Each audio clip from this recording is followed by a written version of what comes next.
Hello, everyone. Today we are going to talk about Chapter 3, the anatomy of emotions.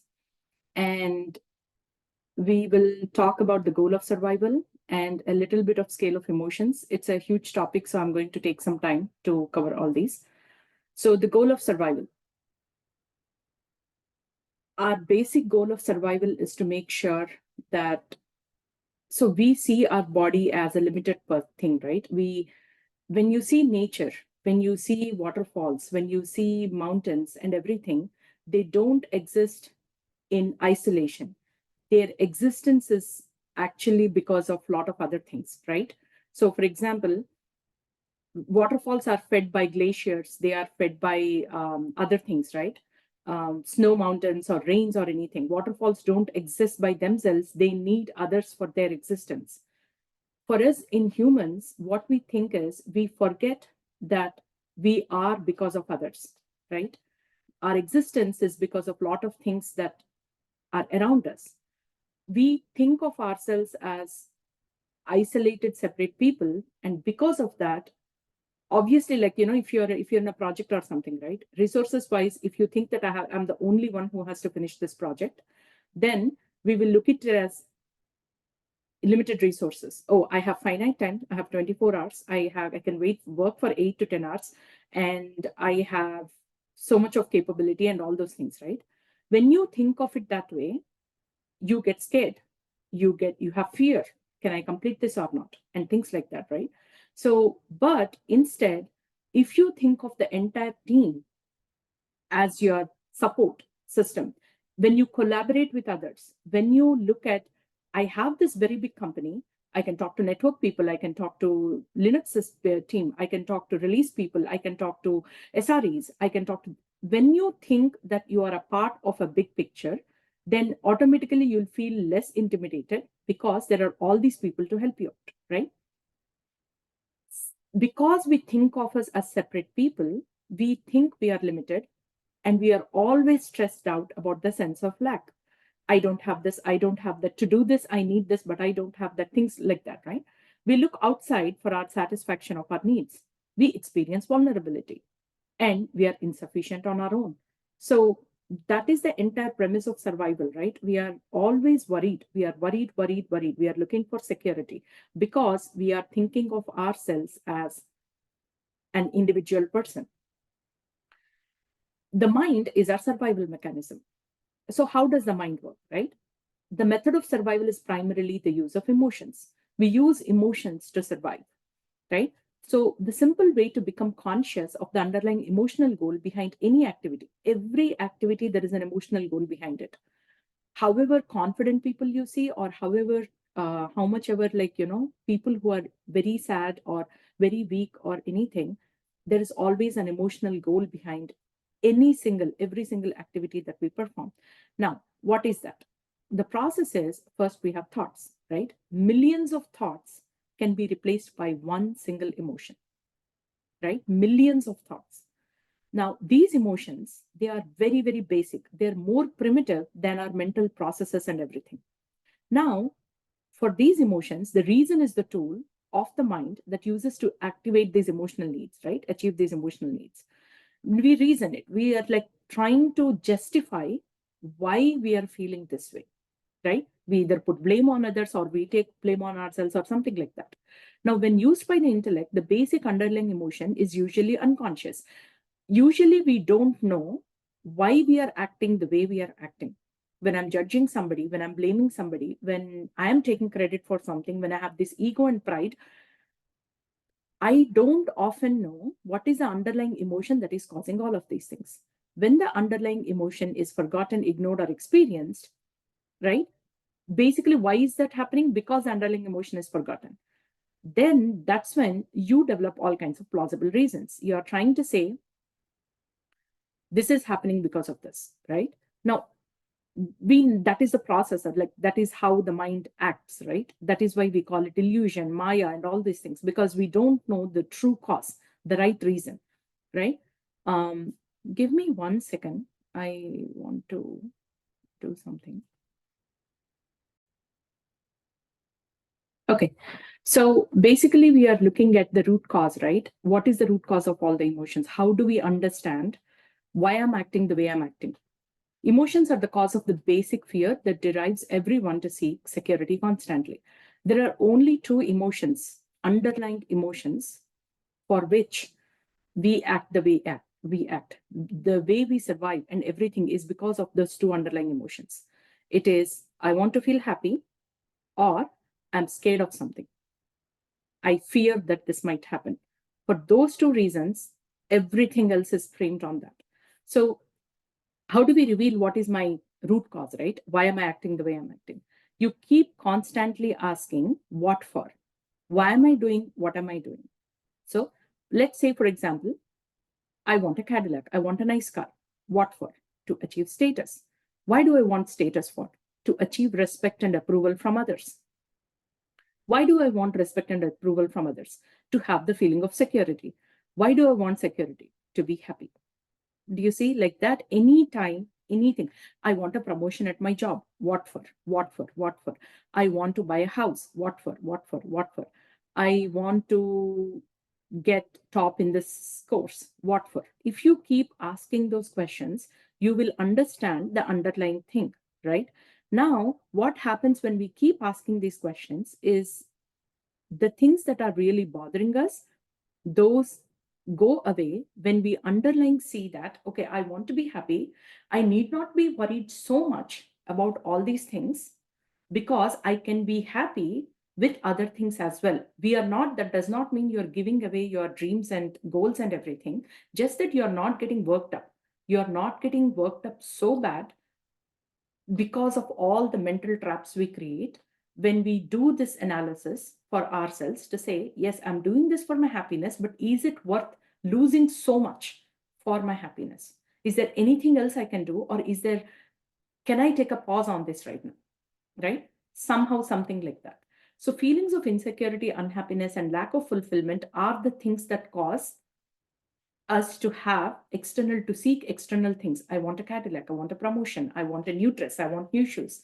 All this is to, now when you understand why, the root cause, right? Then you will understand that, okay, to feel happy, I'm working my ass off to get to the down payment of a house or a car or something. Is it worth it? Right? So much of unhappiness, is it worth it to get to be happy? Right? Now I work all this way. I'm so unhappy. I am bothering the lives of everybody around me. I'm killing myself. What for? To get here. Instead, what can I do? Once you get the thought that why am I doing what I'm doing, then you will change your perspective on things, right? Basic goal is to achieve a certain feeling and no other goals other than fear or happiness, right? Now, that is the goal of survival. Now we are going to talk about the scale of emotions. We talked at length about how everything emits energy, either a positive energy or a negative energy. We went through that in the book review You Forever. If anybody has missed, you can check in my YouTube channel. I'll provide the link here as well later on. But basically, that entire book talks about you forever is you are a soul. You are not this body. You are a soul having a soul journey. And this body, this life is one stop among, like, all the stops, that various stops that our soul takes. So everything emits energy. It's positive or negative, but intuitively we know the difference. We know the difference whether it is us or whether it is the person in front of us. What is the energy you're emitting, right? How can you say he's a good person, he's a bad person? How can you say I did a good thing, I did a bad thing, right? Because positive people and positive things are friendly, genuine, and they're considerate. Negative persons are greedy, deceitful, and hateful, right? And energy can be calibrated based on its truth, right? How much, what is it vibrating at? What is your emotion vibrating at? That is when, and it's not that I am a completely good person or I'm a completely bad person. It's never like that. I can be good and bad. Given an entire spectrum of the day, I can be good and bad at different levels, right? Because I'm vibrating at different frequencies based on the situation, environment, circumstances, and everything. I can go from good and bad, right? So the heart radiates an electromagnetic field that energetically. So when I am vibrating at a good frequency, right, I feel good for myself. And because I'm vibrating and I'm interacting with you, you feel good about my company. right? You feel good to stay in my company. You look up to me, you respect me, right? Because if you see, our magnetic fields are colliding. That means, it also means that when I am angry, when I'm frustrated, it's not just me, I'm going to impact you too, right? Because our magnetic fields are colliding, it's not just you, me too. And remember one thing, it is not about the physical proximity of the person, how close you are to me, that is physically how close you are to me, that is not what it is. Because energy wise, with thought, let's say I'm on a call, you're my mom, I call you, Amma, this happened, that happened, I'm in a bad mood, so I keep getting frustrated, and you're trying to share something with me, I yell at you, everything, I ruined your mood, right? So think of energy as not a physically concise thing, right? It could impact a lot of people. So the people you interact with get impacted when you are in a good mood or a bad mood. So this is where Dr. David Hawkins, he came up with this concept of the map of consciousness, right? And this one, it shows it's a linear graph, right? He gave a logarithmic view of, basically energy is not linear, but he tried to give a linear view of it for us to understand, right, what things are. So if you see, it is an attraction pattern, right? If I am vibrating at shame at this, like attracts like, right? So if I am vibrating here at shame, I am going to be surrounded by people who are dangling in shame. I try to attract only that frequency, and I am getting more and more reasons to be ashamed of, right? Things like that. So when I'm acting at courage, so all these are, if you see the arrow marks, right? Courage is the breaking point. Below courage, all these are negative frequencies. Above courage, all these are positive frequencies. And below courage, shame, guilt, apathy, grief, fear, desire, anger, pride, all these are negative frequencies which pull us down. Even though you have a good opportunity here, you are not able to see it because you are bogged down by the weight of the negative frequencies. It is not letting you, everything is there in a certain plane of existence. You have to reach that plane of existence. My dream job is here. But if I have all these negative frequencies, then they are pulling me down. They are never letting me even see the opportunity here. The moment I let go of these, this entire book is about letting go of all the negative frequencies. Once I let go of the weights that are attached to me in the form of negative frequencies, I become lighter and lighter, and I float up. I float up. I float up. And the moment I touch courage, right? The moment I touch courage, then it does not mean that I don't experience negative frequencies. It just means that I have the courage to come out of those frequencies faster. I know how to handle them. If you see, you see some people, right? Let's say, for example, there is a handicapped person. He or she lost their leg in some accident or something. There are many people, handicapped people, who have lived their life with the handicap dictating their entire life. At the same time, there are these outliers in Olympics and everything. They go with the artificial leg, they ran marathons, they did all these things, amazing things. What is the difference between these two people? The other person has not let the circumstances dictate their life. They realize that their potential is way more than the physical limitations of the body, and they chose to let go of these.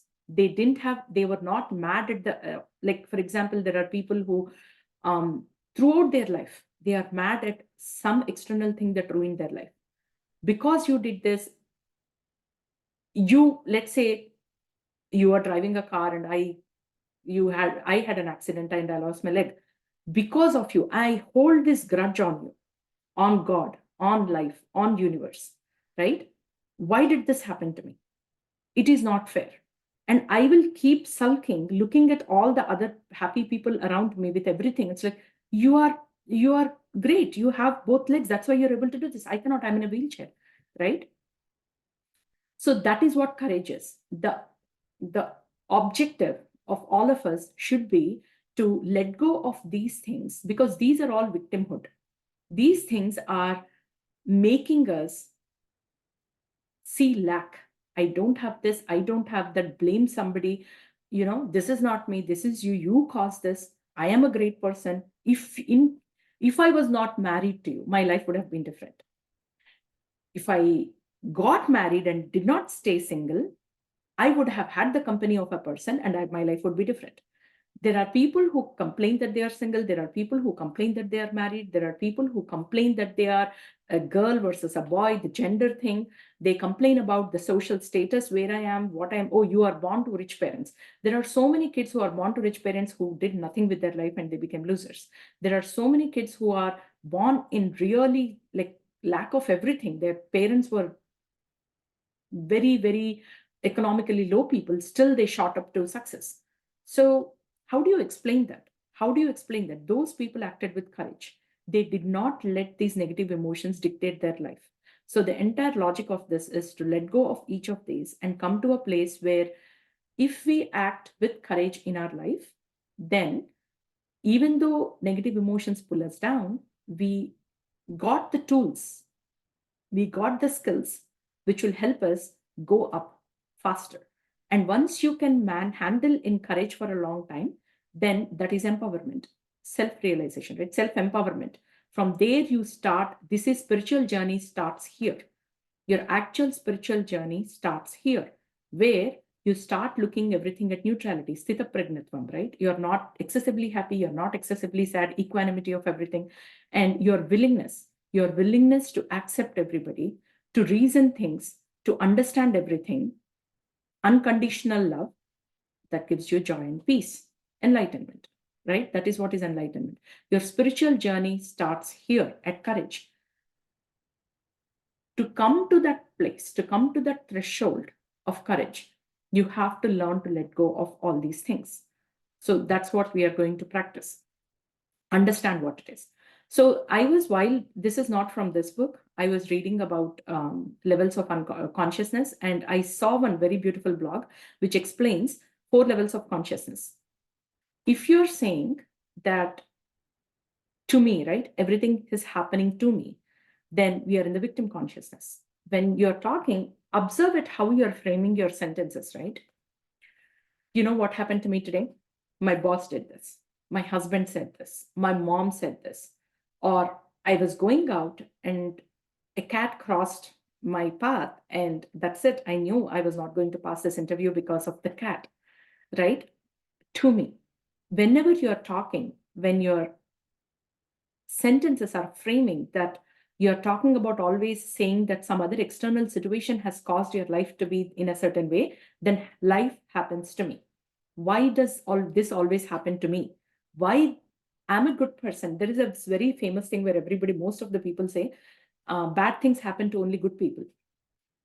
When you see that way, you are still in a victim mode. Bad things are not happening to you. They are opportunities for you to learn and grow. They are actually good things. Opportunities are given. Life is happening to you, not it is like in a negative way. It is life is happening for you, for your actual growth, right? By me is responsibility consciousness, right? Life happens by me means it is pride, right? Ego. I am doing this. Oh, my entire family exists because I'm earning money and I'm the financial. Most of the financial bread earners of the families, they have this that the family is existing because of me. I'm earning the money. If I don't earn money, how does it matter if you're a homemaker? You're able to cook because I'm earning money and I'm giving you money to buy food on the plate, right? That by me is also to me, by me is better than to me because you're at least taking responsibility, right? You're saying that you're taking the responsibility that I have to do everything for things to happen. Now, the next stage is through me. That means surrender and consciousness. It is like we are saying that I am an instrument. My family is able to get money through me, not by me or because of me. Through me, I am an instrument. I'm given the opportunity. I'm given the opportunity to feed my family. If I earn a little bit more, I'm given the opportunity to do charity. People who do charity, some people are so filled with pride that I have given, that not everybody. Some, they're very humble. Some, lot of people are humble also. But the people who give charity, they are like, do you know that organization? I give charity so much. They have done, like, they built a hospital because I gave this charity. I did this. But you have to think, the moment you think that everything is happening through me, not by me or to me, that's where you have come to a place of surrender. That's where you have realized that you're part of a universe. There is a bigger cosmic energy that is more powerful than you, that is using you as an instrument to deliver the message, to do the good things, right? Now, the last one is as me. That means one consciousness. You and me are not different. If I did charity, it is, I did it as me, to me, for me, by me. Everything is me. There is no aham brahmasmi, right? It's only one. We are all one. There is no difference. There is no superiority or inferiority complex. We are one. So this is like God level, right? Very few humans have this. Humans don't have this. Most humans fall under to me or by me sector. And once their spiritual journey starts, eventually they'll come to a place of through me where they can do the surrender, right? That is when they are like, the bulb glows, right? So most of us fall under this. And that's where we are trying to come out of, because this is a sticky, gooey, not comfortable situation. You are suffering. Whenever you are here, you're not happy. You don't have that inner peace. Once you come here, then you're content with yourself, because you don't see you as an entity, separate entity from others. You are like, I'm a channel. I'm a channel. Things are going through me, right? We have to come to this to find some kind of detachment. So we are going to talk the broad levels. What are the broad levels, right? 1,000 is, we talked about the um, different levels in the map of consciousness, right? We talked about different levels. The highest level is 1,000, full enlightenment, that is God. 20 is shame, that is the lowest frequency, that is bare survival, right? That's like very, very low. 200 is courage. I talked about it. It's a critical point, right? Now, what is 200? It is the energy of integrity, being truthful, empowerment, having the capacity to cope. When you are truthful to yourself and to others, when you're truthful about, courageous does not mean just I'm brave, so nothing will affect me. I won't get impacted. I won't cry. It is not like that. I won't break. It is not that. Courage is actually the vulnerability to say that truthfully what I'm feeling in this moment. I'm completely down. I had a very bad day. I'm not able to handle this. First, you have to acknowledge that. Once you acknowledge that, then there is something you can do about it. If you don't acknowledge it and you want to deny the fact, oh, I'm a motivational speaker. I cannot feel this way. I talk about motivation all the time. I have to be, no, there are days where I feel very low. It is okay to feel that. I'm a human. There is a reason I'm a human. Otherwise, I would have been God. Why am I here? Right? The courage is to accept the truth within me, within you, from what I see. You cannot deny stuff. Once you accept the truth, right? Then you have something to work on. Then you take what is the truth and then work on that. And it will never go wrong. It can be delayed, but it will never go wrong. That is when you are brave enough to accept the truth about yourself and others. That's when you have the capacity to cope the problems in your life, right? Now, we talked about the positive emotions and the negative emotions. Everything above courage is positive. Everything below courage is negative. Now, what will positive things do? They are life supportive. They support your life. You feel like you have the immense support of a lot of things around you, right? That is a stimuli that strengthens the muscle. So there is something called a muscle test. Lot of emotional body code, emotional healing, body code healing. All these people, they do muscle test. What they do is, there are different kinds. There is a ring test, or there is, I have this actually with me where you can do this. Let me get this. So this is a washer. They call this a washer, right? And I tied it to a string. And basically what it does is based on my muscle, right? My muscle strength, this goes in circle or clockwise or anti-clockwise. If it is true, it will go clockwise. If it is false, it will go anti-clockwise. Actually, what they do is Rudraksha. If you take the Rudraksha mala, right? It is the same thing. It's a pendulum. The pendulum oscillation, without any external, physics, right? Without any external force or anything, it won't move. But what is it that is moving? The energy that is coming from me, the energy that is getting emanated from something. Actually, the sadhus and all that people, right? Why do they wear Rudrakshamala? When they go out, right? They have in sannyasam, like, they are going in the forest and everything. They have nothing but a kamandalam to fill water, right? And they have that thing where the stick where they hold it like this. It's kind of a stick also. And they have Rudrakshamala. When they are going out, what do? They drink water from the ponds and streams, and they eat fruits and everything, right? But there are some fruits which are not which are poisonous, and when there is some water which could be poisonous as well, because it could have been made poisonous by poisonous snakes or something, or when some animal died and it emanated something, in that moment that water could have become stagnant and poisonous. How do they know what is not poisonous? They take out the Rudrakshamala and they put it and they put on something, right? And then they see how it rotates, right? Whether it is going clockwise or anti-clockwise. If it's going anti-clockwise, it is false. If it is going clockwise, it is true. Actually, you can do this on food also. Like which food gives you positive energy, which food gives you negative energy. If you put this on fried foods or fatty food, if you see potato, tomato, and all those things, they are neutral. They don't emanate any energy. They're neutral foods. Positive foods are fresh vegetables, and if there is any insecticides and pesticides on foods, they might have negative things in them as well. So you can do this exercise and see which is good and which is not good for you. And you can also see the truth of yourself, that am I feeling sad, or is this right for me? And it will go in this direction. So you can try that and see. And the other thing to do is different muscle tests. People do different muscle tests based on, there are different ways to do it. One of the ways is to make a circle with your fingers. Don't put any pressure on them, make it very light.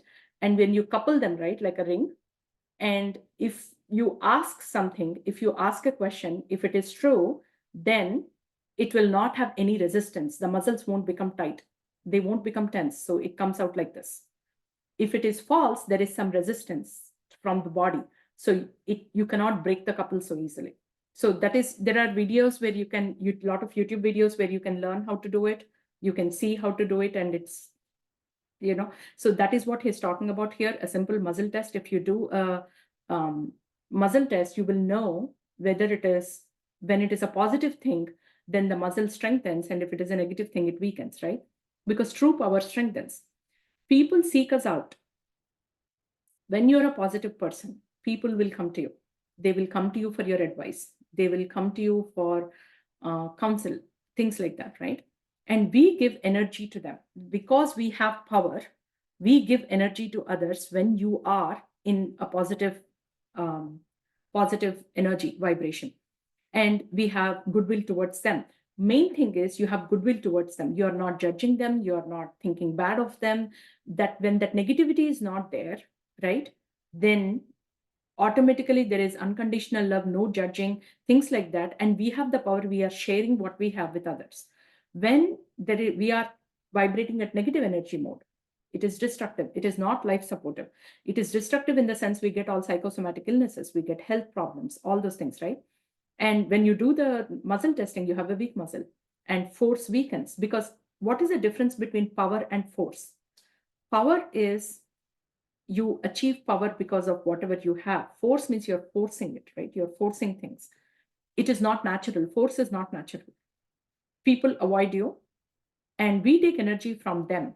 So forcefully, when we are working with, let's say I'm handling in a negative emotion, right? I'm dangling in a negative energy levels. When I'm jealousy, or when I'm shame, or fear, or grief, or ego, or pride, when I'm talking and when I'm spending time with others, I'm always complaining. I'm in a victim mode. I'm blaming others. I'm frustrated with others. When I'm sharing my experiences with you, I'm draining the energies from you because I'm always complaining, right? There's nothing good coming out of it. You're not benefiting from my complaining at all. So we take energy away from people when we are vibrating at a negative force. Think about it. When you don't have many people listening to you, when you don't have many people loving you, when people are avoiding you, that means you're vibrating at a lower frequency. It's you, not them. It's not that, oh my God, like my mom used to call me every day. Now she's stopped calling, she's avoiding me. Why? Because I'm complaining all the time about my husband, about my kids, about my health, about my work. She'll get bored too. If she has having, actually, if you say people when they're having good days, they don't want to talk to others to suck out the energy from them. On the contrary, the people who are always helping you, supporting you, if they are not avoiding you, that means either they themselves must be going through negative energies where they don't want that to be impacted to you because you're already at a lower energy. So that could also be another reason, right? And we want to use them for our own material and emotional needs. Negative, when we are going in negative energy levels, we want to work with positive people to get motivated and move on. But in that process, because for our emotional needs, we are depending on them, which is sucking out the energy from them as well, right? So we are going to start about, I'm going to do a small time check. It is 8. I'll do for 20 more minutes. We'll see how many emotions we can cover. And then we'll stop and continue next week. So first one is peace. It vibrates at 600. It is experienced as perfection, bliss, effortlessness, oneness. When you come, so basically all the negative energies, right? They are resistance. They are like bonds. They are like these weights tied to you.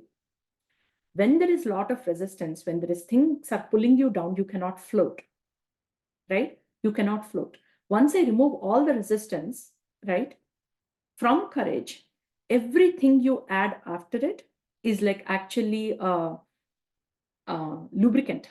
It makes your job even faster. The moment you let go of the resistances, it is difficult to let go of each resistance. Once you let go of resistance and come to courage, courage is no resistance zone. That means things will be smooth as such. But the more you vibrate higher than courage, it is like a lubricant, adding lubricant to your journey. It moves very, very fast. It glides fast. When you see, how you see that, oh, rich gets richer. Rich people keep getting richer.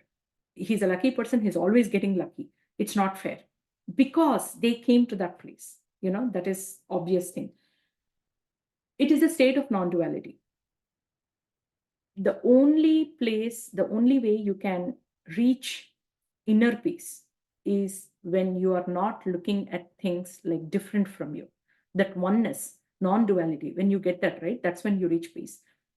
Beyond separateness and intellect and illumination and enlightenment, this is very, very rare in the human realm. It's like God, right? Basically God and very high level spiritual leaders who have attained this. Next comes joy. This picture is from Inside Out movie, Pixar Inside Out movie. It is about emotions. I strongly recommend everybody watching it. I just watched it yesterday with my kid again to help me get some points for this talk. It's a beautiful movie. It really explains about emotions really well. So watch it if you haven't watched it yet. So joy is love that is unconditional and unchanging. Joy is not like today you're this nice person to me. You're very peaceful. So joy is not, we experience joy when we are dealing with young infants, right? Newborns. They are so pure. But slowly, as they become older kids and teenagers, it is not, we start putting conditions. You are a teenager now. You better take care of these things. You better start behaving these things. That is not unconditional love.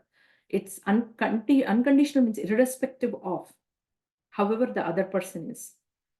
You accept them. You love them. That is joy, right? Despite circumstances and actions of others, no matter what. The world is illuminated by exquisite beauty, which is seen in all things. We fail to see that. When you can see the beauty, see, I am a creation of God. When waterfall is creation of God, a rainbow is creation of God, a sunset is creation of God, so am I.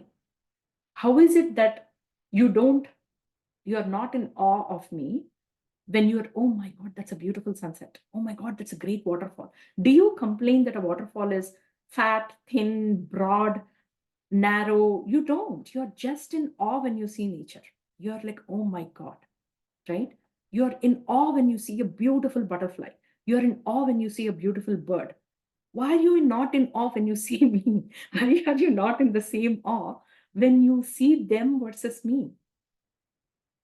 Because you're seeing me as a different person. You're seeing me with all this lens, right? That's why.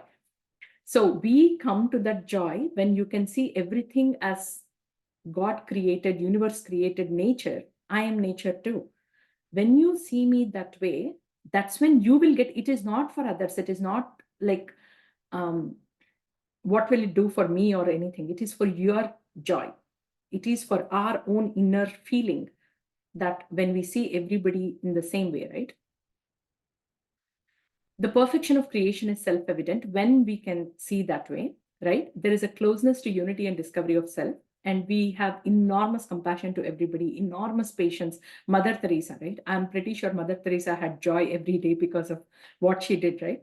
The feeling of oneness with others. Basically, it is like that, right? You oftentimes they say that when you get mad at others, it is because of some lack in you. Like you wanted somebody to do something to you, or I wanted to become a doctor when I was growing up. I did not become a doctor. So I want my son or daughter to become a doctor. When they are not doing enough efforts to become a doctor, I get really mad because I gave in all, I'm like earning a lot of money right now. I put in all the classes, courses, everything so that you will fulfill my dreams. And you are like, how the audacity of you that you're not doing it, right? So anytime we don't feel complete within ourselves, we try to seek things from externally to fulfill our life. Joy is you are complete. You are not seeking for anything else. When you don't want anything, when you are come to into a desireless state, when you don't have any expectations or reservations from anybody, there is no way anybody can hurt you or harm you. Nothing hurts you or harms you because you don't care. It don't care is not in a negative way. You're beyond all that. That is when you have joy. Love. Love is 500 as perception is replaced with vision. So love means people who love you, care about how you feel. It is not about what made you feel that way. It doesn't matter what made you feel that way, but you are feeling this way. We all have logically, you can say that, come on, you did not study for the interview, you failed the interview. That's why this consequence happened. You didn't get the job. But it is not about it. It is if you love somebody truly, you are like, how do you feel? How can I help you to make you feel better? You don't have to do anything separately. You just have to sit there and listen. They already might be feeling guilty about not studying or not preparing. They already know what is going on. You don't have to rub it on their face, right? You just have to sit there and understand. That is what is true love. You are not trying to judge them, right? And love focuses on the essence of the situation, not the details. It doesn't matter why it happened. What happened to you? How are you feeling about it, right? So that is what love is. And reason. Reason is 400. This aspect differentiates humans from the animal world. We are logical people, right? We are people who can think, who can connect the dots, who can analyze things, right? We can see things in the abstract. We can conceptualize, right? To be objective. We can make rapid and correct decisions. And it's an enormous utility in problem solving, right? That's how we did so many inventions, science, philosophy, medicine, logic. That is what is reason. And reason, mind you, is 400. People, we all, if you see, we all studied, let's say we are all from the same batch, we all studied at the same school, similar teachers, right? We all graduated the same year. But how come a class of 30, 50 students, one or two people become like Satya Nadella, all those people, right? While others are not, because they let go of the negative emotions. They came to courage. From courage, They were like willing to accept everything, whatever is coming their way. They were willing to see the opportunity. Lot of people get opportunities. Not everybody grabs them. They took those opportunities and then they went above and beyond in these fields. That's how they became very good, right? Everything is connected to that. Your success, your failure, everything is connected to that. And then acceptance is 350. This energy is easygoing, laid back, harmonious, flexible, inclusive, and free of inner resistance, right? A deep sense of acceptance means if I look beyond all the layers, beyond all the lenses, beyond all the illusion, that's when I see the true you. When I see the true you, I can accept it, right? All the true personalities of each of us is pure. They call it spatikam, right? Transparent crystal. If I can come to that, let's say on a spatikam, I painted green, I painted blue, I put it in mud, I did all that, then I cannot, right? But I need to have the vichakshana jnanam, that means the discriminate, to be able to discriminate what is external, what is real, right? Once I can see through all that things, then I'll accept you, correct? That means I have to have that ability to see past those things, right? And acceptance usually feels like life is good, you and I are good, I feel connected. It meets life on life's terms. There is no need to blame others or blame life. You just accept as things are. Willingness. Willingness is 310 frequency. This energy subserves survival by virtue of a positive attitude that welcomes all expressions of life. So I am willing to do this, right? It is friendly, it is helpful, it wants to help, and it seeks to be of service, right? Volunteering. What is volunteering? Volunteering is not anybody telling you to do this. You yourself want to go and help for whatever reason, right? I want to help this cause. I want to volunteer at a breast cancer awareness program. I have to have the willingness. That means I should not expect anything in return. I am willing to give my time and money and energy and everything. I don't mind. It is not considered a sacrifice. If you see it as a sacrifice, then it's not volunteering. You're willfully doing it, right? Where there is a willfulness, there is a wall. Where there is a willingness, there is a way. Will means willpower is finite. For any person, you have a finite amount of willpower. In a day, there is a finite amount of willpower a person can exercise. So if you're relying on willpower, you cannot continue because you get exhausted. If let's say I'm working, why do you think all the diet plans fail? Dieting fails because you're relying on willpower. I'm a working mom, I have kids, my mom lives with me. So with all these challenges, given a day, let's say some days I have to take, my kid is not well, I have to take him to doctor while working, I have a release also going on at work. So I am showing extreme willpower in staying sane to complete my work, to meet the deadline, in between go and take my son to doctor and come back, and then cook, and then do this, and then do that, right? Given this day, let's say the streak goes on for a week or a month, given this, will I have the willpower to make good food choices? I barely have time to sneak in some food.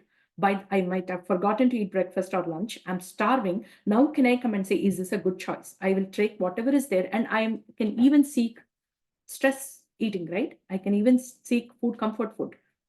Oh my God, I cannot, please don't talk to me and don't judge me that I'm eating this. I want to eat a cake. I want to eat ice cream. I just want to feel better for a moment. Why? Because I lost my willpower. Because let's say I have 100 units of willpower, I used it. I used my 100 units of willpower to work, to resolve problems at work, to take my kid, to balance my schedule and everything. Now I'm done. That is willpower. But willingness is different. Willingness is, I want to do this. In spite of all these things, in spite of whatever is going on, if I want to come and help in a, let's say, at a doctor's place, at some place, I want to do it. Irrespective of my very busy schedule, if I signed up for it, I will do it. That is willingness, right? Neutrality. Neutrality, this is a way of life that is comfortable, pragmatic, and relatively free of emotionality. It's okay either way. It is free of rigid positions, non-judgmental and non-competitive. Here, I personally don't understand neutrality to the full extent as well, because there can be questions of morality. Like, let's say somebody is struggling in front of me. If I'm not passionate about that person, if I do not think that that person is struggling, I will not help, right? So I don't understand this. I want to do a little bit more research. We will go to each emotion in detail later on. When we come there, I'm going to do more research and explain to you. Sometimes it's not okay either way, right? Sometimes it is not okay. There are moral and ethical issues. How is it okay? How is it okay if somebody robs a bank? It is not okay. How is it okay if somebody kills somebody? If somebody hurts somebody? If my older son is hitting my younger son, it is not okay. I cannot be neutral in that. I have to take a stand. I have to say, you did bad, you did good. I have to do that. So how does it work? I don't know about this. I have to, I can see neutrality where I don't want to compete with others. I don't want to be judgmental. And I don't want to have rigid positions about, I want this, I don't want this things. Certain things I understand, but certain things I don't. So I will explore more about this and see if I can find more for me to understand so that I can explain. And then is courage. Courage is 200. This energy says, I can do it. It is determined, excited about life, productive. Basically, it is action, right? You can take action because you're not scared of doing things. Fear is a reaction, courage is a decision. Winston Churchill said that. I really like this quote. So pride is 175. What is pride? It is my way is the best way, right? I want to do it this way, or I got this done. Me, I, whatever ego, that is pride. We all know that. Anger. This is again from Inside Out movie. This actually, they say anger is better than grief or fear or things, because anger, you're at least taking an action. It is a higher emotion than shame, grief, and all those things. It is 150. This energy overcomes the source of fear by force, threats, and attack. People who are constantly having anger issues, they might be scared of certain things, but they try to sometimes overcome their fear with anger. It is irritable, explosive. We know what anger is. Desire is always to achieve more, right? It's always seeking gain, acquisition. How can I go up, up, up? I came until here. Now, next what? This, next what? When you have desire, so you come here, right? You're not satisfied. You stay here for some time. You're not satisfied. You go a little up. You're not satisfied here. You think that when I reach this, I'll be happy. When I reach this, I'll be happy. When I reach this, I'll be happy. But there is always something higher that you can buy, external things, right? It is insatiable. It will never satisfy you. I have to have it. Give me what I want. Give it to me now. That is desire, right? But the thing is, it is also desire to be spiritually conscious. It is also desire to be like, to let go of things, to not want desire is also a desire. So, I mean, I think you should let go of all desires. Once you, in the Sankalpam, there is this thing, right? Dharma, Chaturvidha Purushartha, so Dharma, Artha, Kama, Moksha, Chaturvidha Phala Purushartha Siddhyartham. A man should dharma, rightfully, through righteousness, Artha, earn money, Kama, rightfully, the money that you earned rightfully, right, with righteousness. Kama is desire, satisfy all your desires. Once you complete all your desires, then you will get moksha.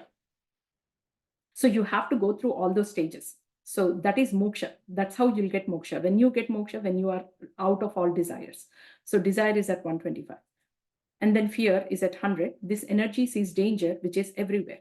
Like you get scared, you avoid, you become defensive, you become restless, you become jealous, all these emotions are because of fear.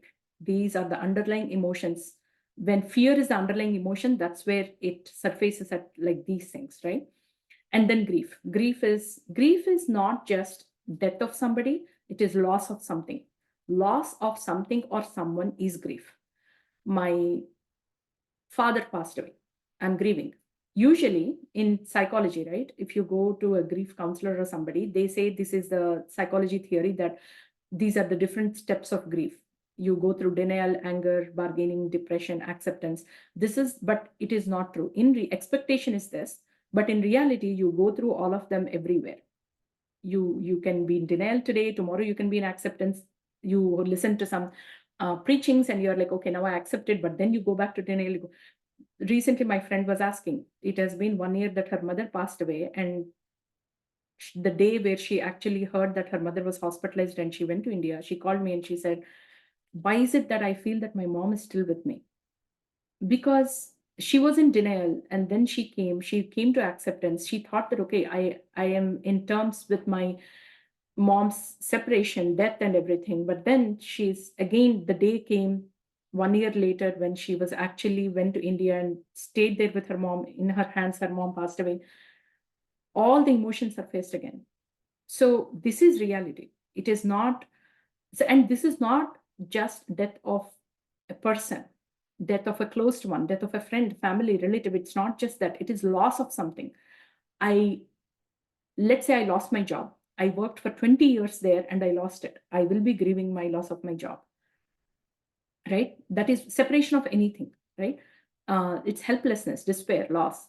If only I had it, I would be better. That is what you go through. This is 75. It's mournful, right? I'm a loser because I could not. You feel that if you had, let's say, one of my friends is a doctor and she was not around when her father passed away, and she was like, if at all I would have been there. If I was there that day, I think I would have made a difference. No, when death comes, it comes. Whether you're God, you're this thing, nothing. Like, it happens. You cannot do anything about it, right? So that is what grief is. And then apathy is 50. This energy is characterized by hopelessness, right? It's like you are so depressed. You're so depressed that you don't feel like doing anything. You're playing dead. You're being a drain to others. You're literally immobilized. I cannot do this. Who cares? Basically, you give up hope on life, right? Usually, poverty is common among these people because they don't have any desire, any ambition to do anything for them or for others. It's like while playing chess, you still have the game, you can fight, but you knock off your king and say, you know what, I give up. I don't think I can come back from this. I'll just give up. Guilt is the last one. It is 30. No, the shame is the last one. So in guilt, you have signs you might be suffering from guilt are a lot of these things: insomnia, upset stomach, worry, muscle tension, regret, anxiety, crying. All these are signs of guilt. In this energy field, one wants to punish and be punished. That is the biggest thing. In guilt, we want to be punished. So, lot of body pains, like, all those things come because psychosomatic problems are because of guilt. They generate from guilt because you're thinking it's all my fault. When you're thinking it's all my fault, usually the tendency is the person who is at fault has to be punished, needs to have a consequence, right? Self-critical people, it happens a lot for them. And the last one is shame. Shame is characterized by humiliation, hanging your head in shame, right? It is traditionally accompanied by banishment. Either people point out, like, hey, you don't know this, you don't know that, and you want to avoid people. You don't want to go to places, you don't want to do things because you're ashamed of yourself, or that somebody else will point out something, right? It is destructive to health and leads to cruelty towards self and others. You can do self-sabotage, you can harm yourself, or you can harm others too. So lower end of the scale. So basically we saw when you are at the lower end of the scale, right? The lower vibrational frequencies, you have lower power, poorer life circumstances, poorer relationships, less love, less abundance, poorer physical and emotional health. So people avoid those people. Like, you will not have meaningful relationships. You will not even see meaningful opportunities, right? How to go to the top? The fastest way to the top is to tell the truth to ourselves and others.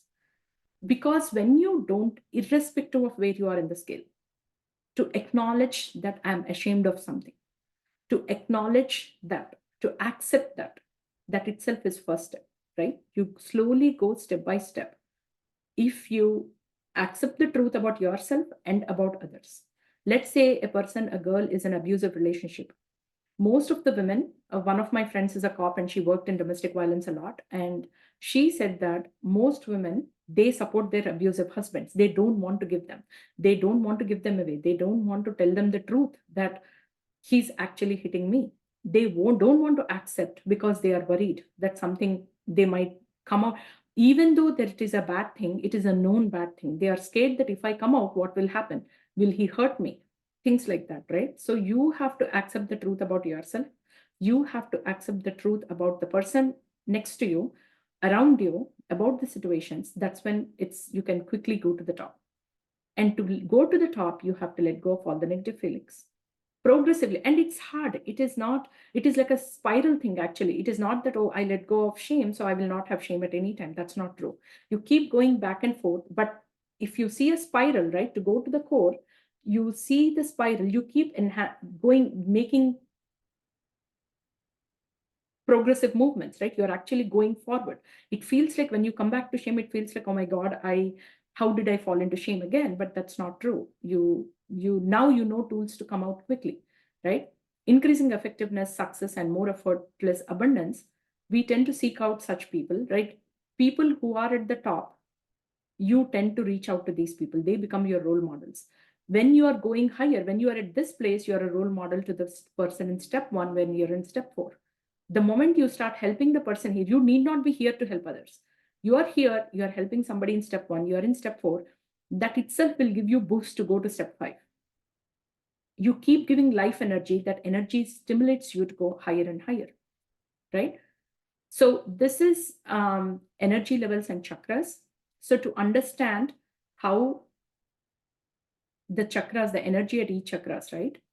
When you are doing any chakra meditation or something, be very mindful of what you're doing. Please work with a practice, like, certified practitioner to do these things. Just don't look at YouTube videos and do it, because there are a lot of things on YouTube videos. You need to know your body, what your body is capable of. We are a powerhouse of energy, but our physical body is an instrument. Let's say I cannot uh, plug in 100-volt bulb in a 20-volt capacity, right? The body has to take it also. My body, physical body, needs to have the capacity to handle the energies if I'm doing something with them. So to understand root chakra, that is where Kundalini energy starts. It is at 200, courage. So we all have these chakras which are dormant. They are not active. They get activated when you let go of negative emotions, when you start acting at courage. That's when your Kundalini energy gets activated. And once it gets activated, it starts pushing away all the things that are coming in its way. It is very, very powerful. When your Kundalini energy gets activated, it creates havoc in your body, because once it gets activated, right, there is no room for negative emotions. It will not entertain. So it will give you immense pain. It will torture you, because it is not intentionally doing a negative thing. It's pushing away all. It's like a gush, like, how the dams have opened up, right? When the dams open up, they don't see if there is a boat underneath, or if there are humans in the boat, or if there is a small plant which will die. Nothing. Once the dams are opened up, the water comes out in a gush. It is like that. Kundalini energy activation is that. When it gets activated like that, your life becomes miserable if you are going through any of the negative emotions. If you have not mastered letting go of negative emotions, it works in a fast-paced kind of thing. Okay, now that you have activated me, I will make sure to go. The goal is to go up, up, up, and go to crown chakra, right? But in that process, basically, how a storm happens and it ruins everything that comes in its way. That's how it is Kundalini energy is. So be very mindful of the chakra meditations you do, because you never know what happens. So be careful. But it is, Kundalini energy is at level of courage, 200. It starts there. Until then, all your chakras are dormant if you're having a lot of lower energy levels or something, right? So yeah, basically be careful about these things. Relinquish negative feelings to increase energy in our higher chakras. Energy system has a direct impact on physical body. Each meridian is associated with a particular organ, and each organ is associated with a particular emotion. Now, if you say acupuncture, right, what they do is actually that yin and yang energy, right? The female and male energy, they actually find out the energy where it is blocked with that needles. When they put it, they're actually literally clearing up the blockage. When they clear the blockage, the energy flows. Wherever the energy is blocked, right? That depending on which organs and everything, that's where you'll have all the health problems, right? Liver and kidneys, pancreas, and all those things are because of that. So our emotion state, positive influence, negative influence, right? Acknowledge and surrender negative emotions. Get freer and move up the scale. Eventually experiencing predominantly positive feelings. The more you let go of negative emotions, you will feel positive and positive about yourself. And on all levels, you'll feel a positive life. You feel like everything is working out for you. There are stages in your life where you feel that everything is, and it's not like that. Let's say in your 20s, everything worked out for you. You had a great job, you had a great life, you had the love of your life, you married, you had kids, and then suddenly everything went downhill. Then you can take a look at it. You can let go of negative energies. Again, things will go. It's of course, life is like a ups and downs thing, right? When we are in a positive energy, we support all life around us. Everything supports us and we support everybody. Same thing when you are negative emotions, right? We are influencing negatively, not just us. If you at all care about people around you, you're impacting yourself and others as well. So be careful about it. Spiritual awareness, intuition, and growth, all these things occur at higher levels. So I am going to end the chapter today with this. These are the book and movie recommendations. Inside Out movie is a great movie about each emotions. This is anger, joy, sadness, disgust, and fear. And I'm also reading this book by Dr. Brené Brown, Atlas of the Heart, where she has mapped out 84 emotions. And all those 84 emotions, she has categorized the emotions on what we do, where do we go when we are uncertain, what are the emotions we feel when we are uncertain, what are the emotions we feel when we feel fear, when we feel happiness, and all those things, right? It's a beautiful book. I'm reading that book right now. It's on my desk. And The Map of Consciousness is by David R. Hawkins. If you see, the book is the similar pattern as the Letting Go book that we are doing right now. But this one goes in detail about all the entire map that he showed. So that's all I have for today. And I'm going to meet you next week to discuss the rest of the